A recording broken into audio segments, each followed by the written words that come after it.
Видаме, Сонја веќе кажа, вие имавте намера да се кандидирате, меѓутоа кажа и дека прв сте што посочивте дека се користат партиски ресурси за фаворизирање на еден одреден кандидат. Денеска видовме едно писмо, испратено од 30 на членови, ги набројав кои се, дали вие се согласувате со наводите во писмото и дали го поддржувате? Секако дека се согласувам, она што го доживеав на терен, она што го гледам дека се применува, асоцира се само не на демократски избор за председател на ВМРО-ДПМН. За мене е неприфатливо насилно поставување на лидер на партијата со злоупотреба на партиските ресурси, со притискање на делегатите, со насилие, со закани, затоа што ние како партија сакаме да пледираме на власт во Република Македонија, оваа власт која што е насилно насадена, сакаме да ја демонтираме со многу зрачење, позитивна енергија, но и структура која што зрачи со правдина.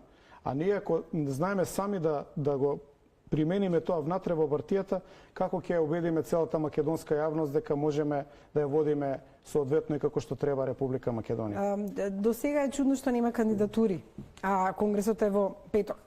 Така. Од една страна, од втора има многу чудни работи до сега. Друго јасно е и се гледа дека Мицковски е фаворит на Груевски. Тоа е точно. И како всушност се вршеше притисокот и како на делегатите им се кажува дека треба да гласаат за Мицковски и зошто тој добил и најмногу потписи. Со што се соочивте конкретно на терен? Знаете што? Прво ние имаме голем хендикеп со овој конгрес затоа што се стари делегати од 2015 година. Тоа е номенклатура која што во меѓувреме е доста променета и исто така тоа е номенклатура која што е поставувана тогаш на прилично сомнителен начин во однос на Груевски. Да речеме, има многу блиски Груевски дури членови на кабинетот како делегати, а тие воопшто немаат нити политичка активност, нити политички бекграунд во ВМРО-ДПМН. Значи, неприфатливо да бидат делегати и да одлучуваат за иднината на ВМРО-ДПМН, а со тоа и за иднината на Република Македонија. Дозволете само малку да ја расширам темата. ВМРО-ДПМН мора да има многу сериозна и брза стабилизација и консолидација, затоа што Македонија е во многу сериозен политички момент и пред сериозни политички предизвици од историска конотација. Значи, двојазичност или промена на име не се случуваат секој ден и може да имаат трајни последици по иднината на македонскиот народ, всушност и по иднината на партијата. Така што ние не смееме да импровизираме и да се доведеме во ситуација Конгресот да го направиме да биде циркус и делегатите да гласат по налог затоа што на некој му се допаѓа. Јас тргнав на терен. Сакам да кажам дека до сега, барем јавно, не се зборува чии фаворит е Мицковски, сега ова неофицијално што го говорам. Имате ли потврда за такво нешто? Имам потврда. Мицковски е фаворизиран од партиската врхушка на чело со Груевски. Јас на Груевски лично му укажав дека на овој начин не може да се организира фер конгрес. Бев кај него и имавме посериозна кавга, која што траеше подолго време, 3 часа се расправавме. Јас му кажав дека конгрес, за да се организира, треба да се тргне настрана и да не фаворизира никој, да ни дозволи да одлучиме за еднината на Република Македонија. Бидејќи тој поднесе оставка, тоа значи дека треба да се дозволи да испливаат на површина идеи, кандидати и луѓе кои што треба да се поместат со грбот, бидејќи ВМРО не е воопшто розова политичка ситуација. Ние имаме можеби најтешката политичка ситуација од 90-та година од формирањето на ВМРО-ДПМН и ние треба луѓето што сакаме да ја поведеме, прво треба да се видиме со членството и треба да понесеме историска одговорност да ги наместиме нашите плеќи и да влеземе во ризик. А всушност ние кога разговараме со членството добиваме сосема поинакви сигнали од тоа што го прави партијата. Се вели во писмото денеска, се користат партиски ресурси само за еден кандидат, се врши притисок врз добар дел од делегатите, се праќаат и вистините и лажни поздрави до делегатите. Со што се соочивте на терен, што ви велат делегатите? Ги имате ли потврда за? Прво и основно. Јас побарав од господинот Мицковски да прати циркуларно писмо до сите општински комитети и да ги извести дека ќе дојдам.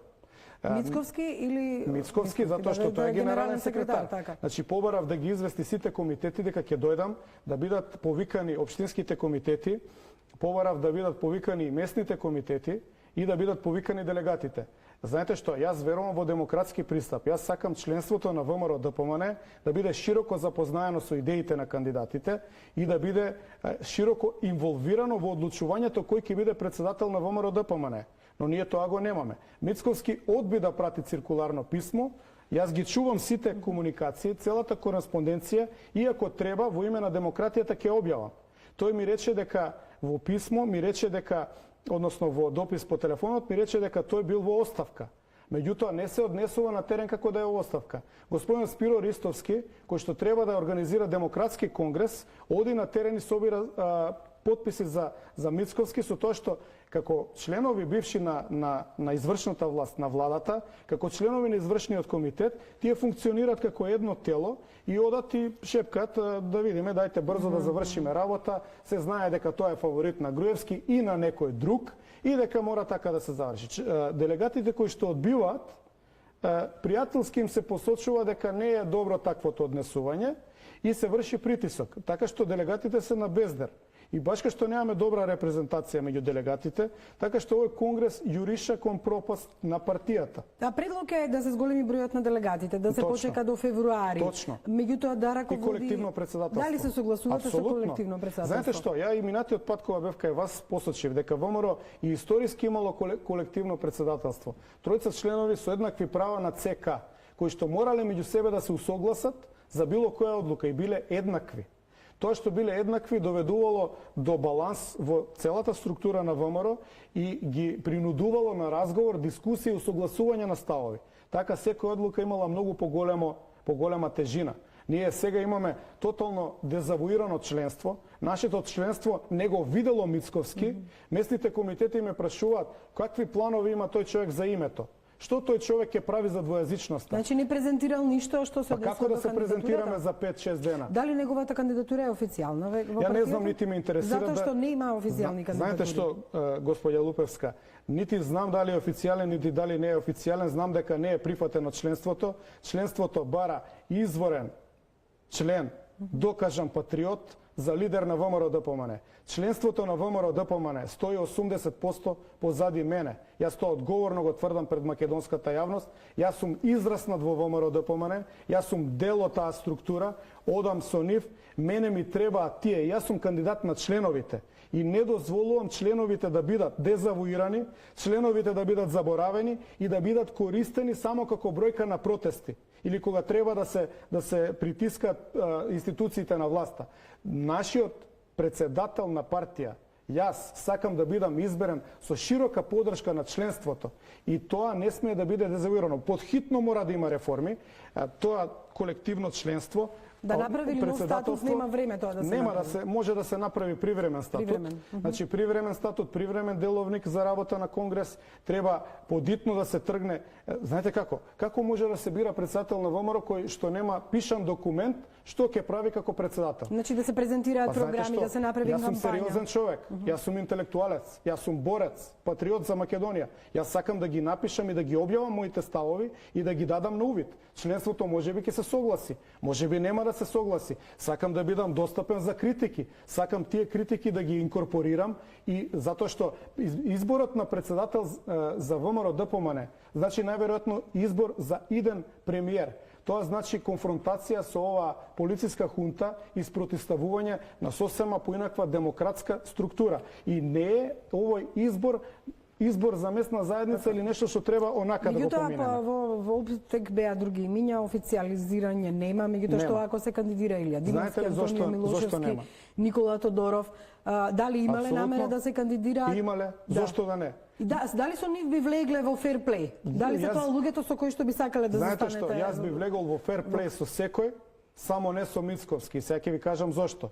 Мицковски ја злоупотребува партиската инфраструктура. Ги злоупотребува имињата на Груевски и на уште некои луѓе. Човекот ги изгуби локалните избори катастрофално, какви што никогаш до сега не сме имале резултати. Тоа е генерален секретар. Ги изгуби како лидер на носителската на листата во Советот во Скопје катастрофално. Минатата година ги изгубија во изборна единица 4 изборите, бидејќи Груевски нели рече ќе го победи Заев 100-0. меѓутоа не ги победија изборите во четворка, шеф на тој изборен штаб беше Мицковски. Тоа му е единствениот политички кредит. Груевски, колку што разбрав, се повлече од овие избори поради тоа што ги изгуби. Како може тој што беше до него што ги изгуби изборите, сега да оди напред? И дури и тоа би го прифатил, кога би имал во него демократски капацитет. Меѓутоа го нема, и затоа што го нема, јас се определив да одам со најмодерниот и најшироко прифатениот пристап, напаѓам преку социјални мрежи, моите видеа имаат преку 100.000 гледања, не затоа што сум многу убав, него затоа што членството сака да чуе што мисли кандидатот Филип Петровски, а не се во можност да ме видат затоа што комитетите се затворени. Што очекувате да направи? Кој треба сега да реши? Ако се одржи конгрес во петок и во Нема сабота, да биде легитимен. Вие нема да одите, Нема да биде мислите овие легитимен. што се потпишаа на документот? Овој конгрес е нелегитимен, не е демократски, не е дозволено да се представат како што треба кандидатите и воопшто не е прашано членството. И сакам да ги предупредам јавно, јасно и гласно дека ќе направат конфронтација на членството од многу сериозни димензии доколку продолжат да гураат човек кој што не е прифатен. Што вели Груевски? Дали го прашавте? Што ќе прави сега? Од него ќе зависи што ќе се случи во петок? Нема избор. Мора да одиме на демократски конгрес, да се одложи со колективно председателство, со избор на нови делегати кои што ќе потекнат од местните комитети. И знаете што ќе се случи тогаш? Ќе се случи препород на ВМРО. 5000 делегати би имало во тој случај, не 560. Нека има и 3000, не е важно. Меѓутоа местните комитети да ги делегираат, да си го преслушат членството, да си се соберат на состанок и да си кажат ние имаме став, еве, Илија Димовски ќе биде, или ќе биде Филип Петровски. Значи, тие од кај нив изворно доздола треба да дојде лидерот. Лидерот не може да дојде од озгора. Ние сега поставувавме шефови на општински комитети од озгора, а тие го поддржуваат од озгора. Имаме затворен круг. У тој затворен круг членството стои доле и нема никакво влијание. И затоа на нас ни се ситни членството од оздола и е незадоволно и е пасивизирано. Јас тоа ќе го променам. Оваа зграда, дали влеговте, дали бевте, дали ќе одите? Ова е зградата на ВМРО. Јас за сега немам што да барам во зградата, затоа што таму постои номенклатура која што себе се штити како да е нападната, како да е во опасност и нема демократски капацитет. Таа зграда членството не ја чувствува како своја, за жал, и јас тоа ќе го променам. И пишав во еден мој статус. Прво ќе го исфрлам металниот детектор од вратата и сите сандучиња за телефони. Спратовите што не ни требаат ќе ги затворам или ќе ги издадам и ќе се спуштиме доле. Или целата ќе ја издадеме и продадеме и ќе одам во 50 квадрати канцеларија. Она што беше старото ВМРО, жолтата зграда. За жал ја нема, но ќе одам во изнаемен простор од 50 квадрати, мене не ми треба комоција. Мене ми треба контакт со членовите и тоа знам како да го направам. Ако не го направам преку вас, ќе го направам преку социјалните мрежи или ќе одам на терен. Време е ВМРО да се мобилизира. Не затоа што Филип Петровски треба да биде председател, затоа што имаме опасност за државата. А ВМРО, според мене, простете, е бранител на македонските национални интереси и представник на интересите на македонскиот народ. И јас со тоа нема да отстапам. Ви благодарам, Филип, за ова гостување и ќе видиме што ќе се случува до петок. И нема да попуштам. Да, верувам дека меѓу сите овие луѓе што се потпишани, а и вие ја поддржувам целосно иницијативата. Време беше да излезе таква една иницијатива. Тука има сменети делегати од Конгресот потпишани. Кој се дрзна да ги менува? Или не одговара имењето? Да. Ви благодарам за ова гостување и за појаснување на работите за она што се случува во ВМРО ДПМНЕ.